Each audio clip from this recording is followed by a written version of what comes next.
ይህ በኢባይብል ፌሎሺፕ ዓለም እንደዚህ የተከፋፈለችው ለምንድን ነው በሚል ርዕስ በጥያቄና መልስ ተዘጋጅቶ የቀረበው ጥናት የአማርኛ ትርጉም ነው። ዓለም እንደዚህ የተከፋፈለችው ለምንድን ነው? ጠያቂው እንዲህ በማለት ይጠይቃሉ። ለምን እንደሆነ እርግጠኛ አይደለሁም፣ ነገር ግን ነገሮች ከጊዜ ወደ ጊዜ እየፈራረሱ ያሉ ይመስላል። እንዲያው ፖለቲካ የሚከፋፍለን ይመስለኛል። መላሹ እንዲህ በማለት ይመልሳሉ። ዛሬ ወደ ዓለም በምንሄድበት ቦታ ሁሉ የታመኑ የፖለቲካ ስርዓቶች ከእንግዲህ የማይታመኑ በመሆናቸው ከፍተኛ ብጥብጥን እናገኛለን። በአንድ ወቅት በጣም የተደነቁ እንዲያውም የተከበሩ የነበሩ የዜና ወኪሎች ከዚህ ወዲያ አይከበሩም። ነገር ግን በምትኩ በፌዘኛነት እንደ የውሸት ዜና ተፈርጀዋል። የዓለም የመዝናኛ ኢንዱስትሪ በተጋለጡ ሰዎች ላይ ትልቅ ውርደት ስለደረሰበት በመጥፎ ሁኔታ ቅሌት በቅሌት ተናውጧል። ነገር ግን በዚህ አያበቃም። ብዙዎች ከዓለማችን ችግሮች ለማምለጥ እንደ መሸሸጊያ አይነት በማድረግ ወደ ስርዓቶች፣ ወደ ስፖርቶች በመሸጋገር ተወዳጅ የሆኑ የስፖርት ቡድኖቻቸውንና ተጫዋቾቻቸውን እንዲሁም በተለያዩ ውዝግቦች ውስጥ የሚያስገቧቸውን የሚሸፍኑ ማሰራጫዎችን ሲለማመዱ ታይተዋል። በዓለም ላይ ካሉት ታላላቅ ሃይማኖቶች አንዱ የሆነውም እንኳን ሳይቀር በስሙ የሽብር ተግባር በሚፈጽሙ ሰዎች በተደጋጋሚ ስሙ በማጉደሉ በሁከትና ብጥብጥ ውስጥ ገብቷል። እናም በሚያሳዝን ሁኔታ በዓለም ውስጥ ያለው የተመሰቃቀለ ሁኔታ በሆነ ቦታ የሚገኘው ብቻ ሳይሆን ነገር ግን በተጨማሪም ብዙ ጊዜ በራሳችን ቤተሰብ ውስጥ በተለየ ሁኔታ በምንመለከተው በየትኛውም ቦታ ሁሉ የማህበረሰብ ክፍፍልን እናገኛለን። እየሆነ ያለው ምንድን ነው? ምናልባት ይህ ሊያስገርምህ ይችላል። ነገር ግን የዚህ ጥያቄ መልስ በመጽሐፍ ቅዱስ ውስጥ ይገኛል። መጽሐፍ ቅዱስ ዓለም ከዚህ በፊት በፍጹም እንደዚህ ተከፋፍላ የማታውቅበት ጊዜ እንደሚመጣ ይናገራል። ታላቅ የመከፋፈል ጊዜ የሚፈጸመው በፍርድ ቀን ነው። ትንቢተ ሕዝቅኤል ምዕራፍ 38 ቁጥር 21 እስከ 22 እንዲህ ይላል። በተራሮችም ሁሉ በእርሱ ላይ ሰይፍን እጠራለሁ፣ የሰውም ሁሉ ሰይፍ በወንድሙ ላይ ይሆናል ይላል ጌታ እግዚአብሔር። በቸነፈርና በደም እፈርድበታለሁ፣ ዶፍም የበረዶም ድንጋይ እሳትና ድኝም በእርሱና በጭፍሮቹ ከእርሱም ጋር ባሉት በብዙ ሕዝብ ላይ አዘንባለሁ። ትንቢተ ዘካርያስ ምዕራፍ 14 ቁጥር 13 እንዲህ ይላል።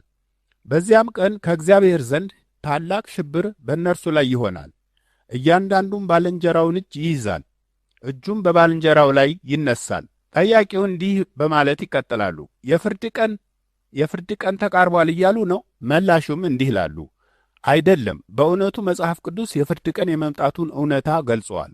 ምናልባት ከበርካታ ዓመታት በፊት በግንቦት 21 ቀን 2011 ዓ.ም እንደ አውሮፓውያን አቆጣጠር ለዓለም ስለታወጀበት ቀን እንደሰማህ ታስታውሳለህ።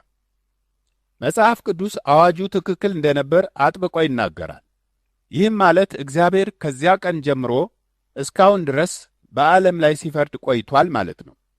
መጽሐፍ ቅዱስ ደግሞ ይህ የተራዘመ የፍርድ ጊዜ ለብዙ ዓመታት እንደሚቀጥል ይጠቁማል። ምናልባትም እስከ 2033 ዓ.ም እንደ አውሮፓውያን አቆጣጠር። ጠያቂውም እንዲህ በማለት ይቀጥላሉ። ምን? እርግጠኛ ሊሆኑ አይችሉ። አሁን እንዲያው ዓለም ስለተከፋፈለች ብቻ የፍርድ ቀን ነው በማለት ያስባሉ? መላሹ እንዲህ ይመልሳሉ። ይህ የተገላቢጦሽ ነው። ዓለም ስለተከፋፈለች የፍርድ ቀን ነው ማለት አይደለም። ነገር ግን ዓለም የተከፋፈለው የፍርድ ቀን ስለሆነ ነው። የእግዚአብሔር የፍርድ መርሃ ግብር ደግሞ የሰይጣን መንግሥት መከፋፈል፣ ያም ማለት ከዚህ ዓለም መለያየት ምክንያት ይሆናል። በማቴዎስ ምዕራፍ 12 ቁጥር 25 እንዲህ ይላል። ኢየሱስ ግን ሐሳባቸውን አውቆ እንዲህ አላቸው፣ እርስ በርሷ የምትለያይ መንግሥት ሁላ ትጠፋለች፣ እርስ በርሱ የሚለያይ ከተማም ሁሉ ወይም ቤት አይቆምም። በተጨማሪም በማርቆስ ምዕራፍ 3 ቁጥር 24 እስከ 26 እንዲህ ይላል። መንግሥትም እርስ በርሷ ከተለያየች ያች መንግሥት ልትቆም አትችልም። ቤትም እርስ በርሱ ከተለያየ ያ ቤት ሊቆም አይችልም። ሰይጣንም ራሱን ተቃውሞ ከተለያየ መጨረሻ ይሆንበታል እንጂ ሊቆም አይችልም። መቆም አይችልም የሚለውን ሐረግ አስተውል። በእነዚህ መጻሕፍት ውስጥ በተደጋጋሚ ተጠቅሷል። መጽሐፍ ቅዱስን የጻፈው እግዚአብሔር የእርሱን ቃሎች የመረጠው በታላቅ ትክክለኛነት ነው። ተመሳሳይ ቋንቋን በሌሎች ጥቂት ቦታዎች እናገኛለን። ራእይ ምዕራፍ 6 ቁጥር 17 እንዲህ ይላል። ታላቁ የቁጣው ቀን መጥቷልና ማንስ ሊቆም ይችላል አሏቸው። በመዝሙር ምዕራፍ 1 ቁጥር 5 ስለዚህ ክፎች በፍርድ ኃጢአተኞችን በጻድቃን ማኅበር አይቆሙም ይላል። ሁሉንም ያልዳኑ የዓለም ሕዝቦች ያቀፈው የሰይጣን መንግሥት በመጨረሻው ፍርድ ጊዜ ይወድቃል። የሰይጣን ቤት መለያየት በፍርድ ላይ እንዲቆሙ አይፈቅድላቸውም። ጠያቂው እንዲህ በማለት ይቀጥላሉ። ይህ ዓለም የሰይጣን መንግሥት ነው እያሉ ነውን? እነሆ በዓለም ውስጥ ብዙ አስቀያሚ ነገሮች እንዳሉ እስማማለሁ። ነገር ግን ዓለም የሰይጣን መንግሥት እስከ ማለት ድረስ አልሄድም። መላሹ እንዲህ በማለት ይመልሳሉ። በሚያሳዝን ሁኔታ መጽሐፍ ቅዱስ የሚገልጸው በዚህ መንገድ ነው። ሰይጣን የሰው ልጆችን በኤደን ገነት በማታለል ሰው ለራሱና ለኃጢአት ባሪያ እንዲሆን ድል በመቀዳጀት አሸንፏል። እናም የዓለምን መንግሥታት ሁሉ ለኢየሱስ ለማቅረብ የቻለው ባልዳኑት የሰው ልጆች ላይ የመግዛት መብት በማግኘቱ ምክንያት ነበር። በሉቃስ ምዕራፍ 4 ከቁጥር 5 እስከ 6 እንዲህ ይላል። ዲያብሎስም ረጅም ወደሆነ ተራራ አውጥቶ የዓለምን መንግሥታት ሁሉ በቅጽበት አሳየው። ዲያብሎስም ይህ ሥልጣን ሁሉ ክብራቸውም ለእኔ ተሰጥቷል፣ ለምወደውም ለማንም ሰጠዋለሁና ላንተ ሰጠሃለሁ። ሰይጣን ከኤደን ገነት ጀምሮ ባልዳኑት የሰው ልጆች ላይ ለመግዛት የአሸናፊነት መብት ስለነበረው የዓለምን መንግሥታት ሁሉ ሕጋዊ በሆነ መንገድ ለክርስቶስ ለማቅረብ ችሎ ነበር። ጠያቂው እንዲህ በማለት ይቀጥላሉ። እኔ አላውቅም፣ ሰይጣን ዓለምን እየገዛ ነው የሚለው ሐሳብ ለእኔ እንግዳ ይመስላል። መላሹም ይቀጥላሉ። መልካም፣ እንደ እውነቱ ከሆነ በዚህ ጊዜ ዓለምን እየገዛ አይደለም። ጌታ ኢየሱስ ክርስቶስ በሰው ልጆች ላይ ፈራጅ ሆኖ አንድ ጊዜ ስለመጣ ከግንቦት 21 ቀን 2011 ዓ.ም እንደ አውሮፓውያን አቆጣጠር ጀምሮ ሰይጣንን በይፋ ካገዛዙ አስወግዶታል። እናም ኢየሱስ መንግሥቱን ወስዶታል። ጌታ ኢየሱስ በአሁኑ ጊዜ ዓለምን እየገዛ ያለው በዚህ በተራዘመ የፍርድ ጊዜ ነው። መጽሐፍ ቅዱስ ይህን ታላቅ እውነት ለማስረዳት ስለ ባቢሎን ንጉሥና ስለ መንግሥቱ ውድቀት የሚገልጽ ታሪካዊ ምሳሌን ይሰጠናል።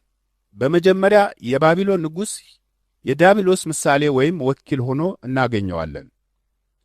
በኢሳይያስ ምዕራፍ 14 ቁጥር 4 እንዲህ ይላል፣ ይህንን ምሳሌ በባቢሎን ንጉሥ ላይ ታነሳለህ፣ እንዲህም ትላለህ፣ አስጨናቂ እንዴት አረፈ፣ አስገባሪም እንዴት ጸጥ አለ። በኢሳይያስ ምዕራፍ 14 ከቁጥር 12 እስከ 14 እንዲህ ይላል፣ አንተ የንጋት ልጅ አጥቢያ ኮከብ ሆይ እንዴት ከሰማይ ወደቅ፣ አሕዛብንም ያዋረድክ አንተ ሆይ እንዴት እስከ ምድር ድረስ ተቈረጥህ። አንተም በልብህ ወደ ሰማይ አድርጋለሁ፣ ዙፋኔንም ከእግዚአብሔር ከዋክብት በላይ ከፍ ከፍ አደርጋለሁ፣ በሰሜንም ዳርቻ በመሰብሰቢያ ተራራ ላይ እቀመጣለሁ፣ ከደመናዎቹም ከፍታ በላይ አድርጋለሁ፣ በልዑልም እመሰላለሁ አልክ። ዓለም ወደቀች ወደቀች። የይሁዳን ምድር ያጠፉትና ብዙዎችን አይሁዳውያንን በምርኮ ወደ ባቢሎን የወሰዷቸው የባቢሎን ንጉሥና ሕዝቡ ነበሩ። አስፈሪ ከሆነው ከ70 ዓመታት ጊዜ በኋላ ይህም ታላቁን መከራ የሚያመለክት ነው። ባቢሎን በሜዶንና በፋርሳውያን ተሸንፋ ነበር። በዚያን ጊዜ የባቢሎን ውድቀት በመጨረሻው ዘመን የሚሆነው የሰይጣንና የዓለምን ውድቀት ያመለክታል። መጽሐፍ ቅዱስ ስለ ባቢሎን ውድቀት ለመናገር ትልቅ ስምምነት ያለው በዚህ ምክንያት ነው። ኤርምያስ ምዕራፍ 51 ቁጥር 7 እስከ 8 እንዲህ ይላል፣ ባቢሎን በእግዚአብሔር እጅ ውስጥ ምድርን ሁሉ ያሰከረች የወርቅ ጽዋ ነበረች። አሕዛብም ከጠጇ ጠጥተዋል። ስለዚህ አሕዛብ አብደዋል። ባቢሎን በድንገት ወድቃ ጠፍታለች። አልቅሱላት፣ ትፈወስም እንደሆነ ለቁስሏ መድኃኒት ውሰዱላት። በኢሳይያስ ምዕራፍ 21 ቁጥር 9 እንዲህ ይላል፣ እነሆም በፈረሶች የሚቀመጡ ሁለት ሁለት ሆነው የሚሄዱ ፈረሰኞች ይመጣሉ ብሎ ጮኸ። እርሱም መልሶ ባቢሎን ወደቀች ወደቀች፣ የተቀረጹም የአማልክቶቿ ምስሎች ሁሉ በምድር ላይ ተጥለው ደቀቁ አለ። በራእይ ምዕራፍ 14 ቁጥር 8 እንዲህ ይላል፣ ሌላም ሁለተኛ መልአክ አሕዛብን ሁሉ የዝሙቷንም ቁጣ ወይን ጠጅ ያጠጣች ታላቂቱ ባቢሎን ወደቀች ወደቀች እያለ ተከተለው። በራእይ ምዕራፍ 14 አውድ ላይ በመመስረት የባቢሎንን ውድቀት የመጨረሻው የፍርድ ጊዜ የዓለምን ውድቀት የሚገልጽ ምሳሌያዊ አነጋገር እንደሆነ እናያለን። ራእይ ምዕራፍ 14 ቁጥር 10 እንዲህ ይላል፣ እርሱ ደግሞ በቁጣው ጽዋ ሳይቀላቅል ከተዘጋጀው ከእግዚአብሔር ቁጣ ወይን ጠጅ ይጠጣል። በቅዱሳንም መላእክትና በበጉ ፊት በእሳትና በዲን ይሰቃያል። በተጨማሪም የባቢሎንን ውድቀት በምዕራፍ 18 እናነባለን። ራእይ ምዕራፍ 18 ቁጥር 2 በብርቱም ድምፅ ታላቂቱ ባቢሎን ወደቀች ወደቀች፣ የአጋንንትም ማደሪያ ሆነች፣ የርኩሳንም መናፍስት ሁሉ መጠጊያ፣ የርኩሳንና የተጠሉ ወፎች ሁሉ መጠጊያ ሆነች። ባቢሎን ወደቀች ወደቀች የሚለውን ጥቅስ ባገኘንበት ቦታ ሁሉ ዓለም ወደቀች ወደቀች ወይም የፍርዱ ቀን መጥቷል የፍርዱ ቀን መጥቷል ብለን መተርጎም እንችላለን። አስደናቂ በሆነው ጥቅስ ውስጥ ጌታ ባቢሎንን በዓለም ላይ ካሉት ያልዳኑ ሰዎች ሁሉ ውድቀት ጋር ያስተሳስረዋል። ትንቢተ ኤርምያስ ምዕራፍ 51 ቁጥር 49 እንዲህ ይላል፣ ባቢሎንም ከእስራኤል ተወግተው የሞቱት እንዲወድቁ እንዳደረገች እንዲሁ ባቢሎን ከምድር ሁሉ ተወግተው የሞቱት ይወድቃሉ። ስለዚህ የባቢሎን ውድቀት ከዓለም ውድቀት ጋር ተመሳሳይ ነው። በግልጽ ለማየት እንደሚቻለው አንድ ጊዜ ባቢሎን ወደቀች ማለት ከዚያ በኋላ መቆም አልቻለችም ማለት ነው። መከፋፈል የአንድ ቤት ውድቀት ያመጣል። መከፋፈል የመንግስትን ውድቀት ያመጣል። የዚህ ዓለም የሰይጣን መንግስት ወድቋል። እናም የዚህ ውድቀት ውጫዊ ማስረጃ በዙሪያችን ባለው የዓለም ክፍፍል ውስጥ ይታያል። በግድግዳው ላይ ያለው ጽሑፍ መንግስትህ ተከፈለ የሚል ነበር። በጣም በሚያስደስት ሁኔታ የባቢሎን ንጉሥ ወይም የሰይጣን አይነት የሆነው የተገደለበትና መንግስቱ የወደቀበት ያንን ሌሊት እግዚአብሔር በመጽሐፍ ቅዱስ ውስጥ ይገልጸዋል። በዚያን ጊዜ ንጉሥ ብልጣሶር በግድግዳ ላይ አንድ ምስጢራዊ ጽሑፍ አየ። እርሱም በጣም ስላስጨነቀው ጉልበቱ እርስ በርሱ መጋጨት ጀመረ። በመጨረሻም ታማኙ የእግዚአብሔር ሰው ዳንኤል እንዲመጣና በግድግዳው ላይ ያለውን ጽሑፍ እንዲተረጉም ተጠራ። ትንቢተ ዳንኤል ምዕራፍ 5 ቁጥር 25 እስከ 28 የተጻፈውም ጽሕፈት ማኔ ቴቄል ፋሬስ ይላል። የነገሩም ፍቺ ይህ ነው። ማኔ ማለት እግዚአብሔር መንግሥትን ቆረጠው ፈጸመውም ማለት ነው። ቴቄል ማለት በሚዛን ተቀለህ ቀለህም ተገኘህ ማለት ነው። ፋሬስ ማለት መንግሥትህ ተከፈለ፣ ለሜዶንና ለፋርስ ሰዎች ተሰጠ ማለት ነው። ትንቢተ ዳንኤል ምዕራፍ 5 ቁጥር 30 እስከ 31 እንዲህ ይላል፣ በዚያ ሌሊት የከለዳውያን ንጉሥ ብልጣሶር ተገደለ። ሜዶናዊውም ዳርዮስ መንግሥቱን ወሰደ። ዕድሜውም 62 ዓመት ነበረ። በአንድ ሌሊት የባቢሎን ንጉሥ ፍጻሜውን አግኝቶ መንግሥቱ ተከፋፈለ። በዚያች ሌሊት የሜዶን ንጉሥና የፋርስ ሰዎች ባቢሎንን ወሰዱ። ስለዚህ መጽሐፍ ቅዱስ ዳርዮስን ወይም ቄሮስ በመባል የሚታወቀውን እንደ ሌባ በሌሊት እንደሚመጣው የክርስቶስ ምሳሌ አድርጎ ይገልጸዋል። በኢሳይያስ መጽሐፍ ውስጥ ስለ እርሱ የተነገረው ምክንያት ዳርዮስ ወይም ቄሮስ የክርስቶስ ምሳሌ እንደሆነ በእርግጠኝነት እናውቃለን። በትንቢተ ኢሳይያስ ምዕራፍ 44 ቁጥር 28 ቄሮስንም እርሱ እረኛዬ ነው፣ እርሱም ኢየሩሳሌምን ትታነጫለሽ፣ በቤተ መቅደስም ይመሰረታል ብሎ ፈቃደን ሁሉ ይፈጽማል እላለሁ። ቂሮስ ወይም ዳርዮስ የእግዚአብሔር እረኛ ይባላል። እናም በኢሳይያስ ምዕራፍ 45 ቁጥር 1 እግዚአብሔር ለቀባሁት ለቂሮስ እንዲህ ይላል። እርሱ በተጨማሪም ከእግዚአብሔር የተቀባም ተብሏል። የተቀባ ተብሎ የተተረጎመው ቃል በዳንኤል መጽሐፍ ውስጥ መሲህ ተብሎ የተተረጎመው ተመሳሳይ ቃል ነው። ቂሮስ በፍርድ ቀን በሰይጣንና በዚህ ዓለም ላይ ሊፈርድ ክርስቶስ እንደ ሌባ እንደሚመጣ የሚያሳይ ምስል እንደሆነ ምንም ጥርጥር የለውም። ቂሮስ ድል ካደረገ በኋላ የባቢሎን መንግሥት ተከፋፈለ። በሚያስደንቅ ሁኔታ ጌታ ኢየሱስ በአንድ ወቅት ራሱን እንዳከፋፋይ ተናግሮ ከወንድሙ ጋር በውርስ ጉዳይ አለመግባባት እንዲፈታ ለፈለገ ሰው ሲመልስ እንዲህ አለ። ሉቃስ ምዕራፍ 12 ቁጥር 13 እስከ 14 ከሕዝቡም አንድ ሰው መምህር ሆይ ርስቱን ከኔ ጋር እንዲካፈል ለወንድሜ ንገረው አለው። እርሱም አንተ ሰው ፈራጅና አከፋይ በላያችሁ እንዲሆን ማን ሾመኝ አለው። ስለ ኢየሱስ አነጋገር አስደሳች የሆነው ነገር ፈራጅና አካፋይ የሚሉትን ቃላት አንድ ላይ ማገናኘቱ ነው። ክርስቶስ የዚህ ዓለም ፈራጅ እንደሆነ ከመጽሐፍ ቅዱስ እናውቃለን። እርሱ ደግሞ የዚህ ዓለም የሰይጣን መንግሥት ከፋፋይ መሆኑንም አሁን እየተማርን ነው። ጠያቂው እንዲህ በማለት ይጠይቃሉ፣ ኢየሱስ ክርስቶስ አሁን በቀጥታ ዓለምን እየገዛ ነው እያሉ ነው? መላሹም እንዲህ ይላሉ፣ ትክክል ነው። መጽሐፍ ቅዱስ ኢየሱስ ክርስቶስ በፍርድ ቀን ይህን ዓለም እየገዛ መሆኑን እያወጀ ነው። ራእይ ምዕራፍ 11 ቁጥር 15። ሰባተኛው መልአክ ነፋ፣ በሰማይም የዓለም መንግሥት ለጌታችንና ለእርሱ ለክርስቶስ ሆነች፣ ለዘላለም እስከ ዘላለም ይነግሣል አለ። ራእይ ምዕራፍ 19 ቁጥር 15 እንዲህ ይላል፣ አሕዛብን ይመታበት ዘንድ ስለታም ሰይፍ ከአፉ ይወጣል፣ እርሱም በብረት በትር ይገዛቸዋል። እርሱም ሁሉን የሚገዛ የእግዚአብሔር የብርቱ ቁጣውን ወይን መጥመቂያ ይረግጣል። ጠያቂው እንዲህ በማለት ይጠይቃሉ፣ ኢየሱስ ዓለምን እየገዛ ከሆነ ነገሮች መጥፎ ከሆኑበት ይልቅ ለሁሉም ሰው ድንቅ አይሆንም ነበር? መላሹ እንዲህ ይመልሳሉ፣ ኢየሱስ ዓለምን እየገዛ ያለው በበጎ መንገድ አይደለም። እርሱ ላልዳኑ ሰዎች ለመልካም ወይም ለጥቅም እየገዛ አይደለም። እርሱ በብረት በትር እየገዛ ያለው ቅዱስ የሆነውን ሕግ መጽሐፍ ቅዱስን በመተላለፍ ምክንያት የሰውን ልጅ የሚቀጣው ጻድቅ ዳኛ ስለሆነ ነው በማለት መጽሐፍ ቅዱስ ይናገራል። ቅጣቱ በአደባባይ ውርደትን የሚያስከትለውን የዓለምን ኃጢአት ማጋለጥን ያካትታል። በሌላ አነጋገር በዚህ ጊዜ ኢየሱስ በሁሉም የዓለም ተቋማት ገጽታ ላይ ለፌዛቸው መሳለቂያን እና ፌዝን ለማምጣት በንቃት እየሠራ ነው። ትንቢተ ኢሳይያስ ምዕራፍ 47 ቁጥር 1 እንዲህ ይላል፣ አንቺ ድንግል የባቢሎን ልጅ ሆይ ውረጂ፣ በትቢያም ላይ ተቀመጪ።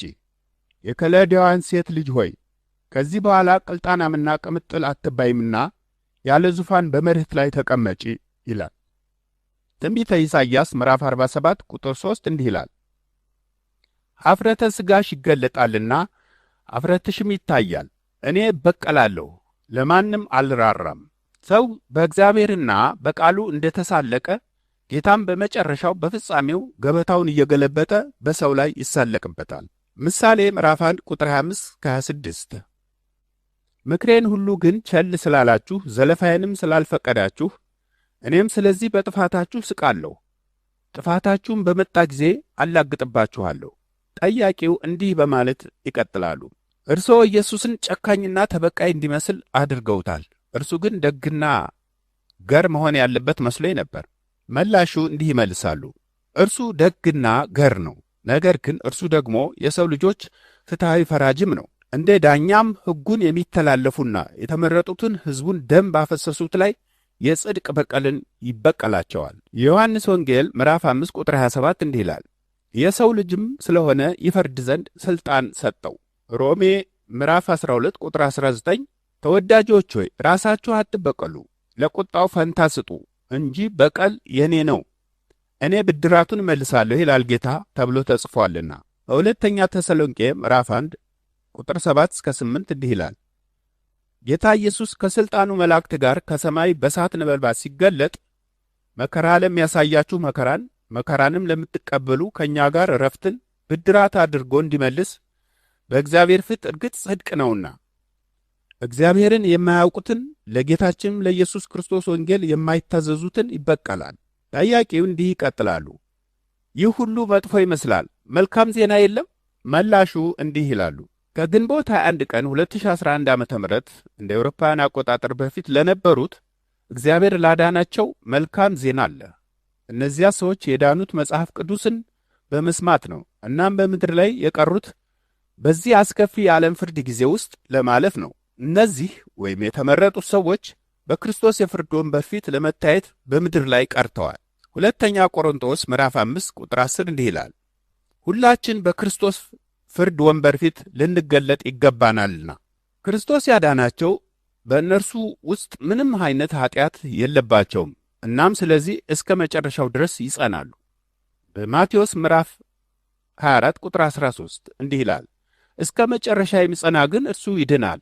ካልዳኑት የምድር ሰዎች በተለየ የተመረጡት የእግዚአብሔር ልጆች የፍርድ ሂደቱን ወይም መንፈሳዊ እሳትን እስከ ፍጻሜ ድረስ ጸንተው በመጠበቅ በመጨረሻ እግዚአብሔር በገባላቸው ተስፋ መሠረት ወደ አስደናቂው አዲስ ሰማይና አዲስ ምድር ይገባሉ።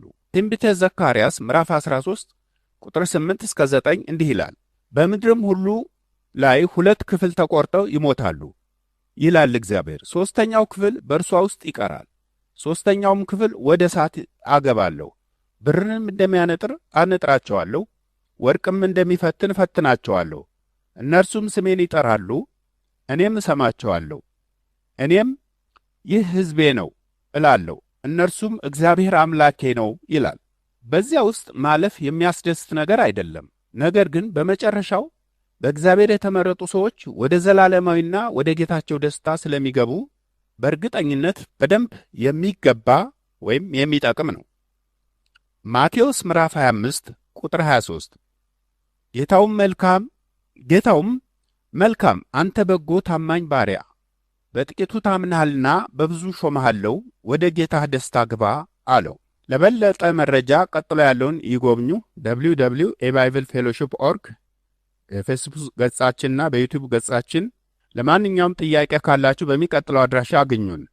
info@ebibleFellowship.org በሚለው ጻፉልን። እናመሰግናለን።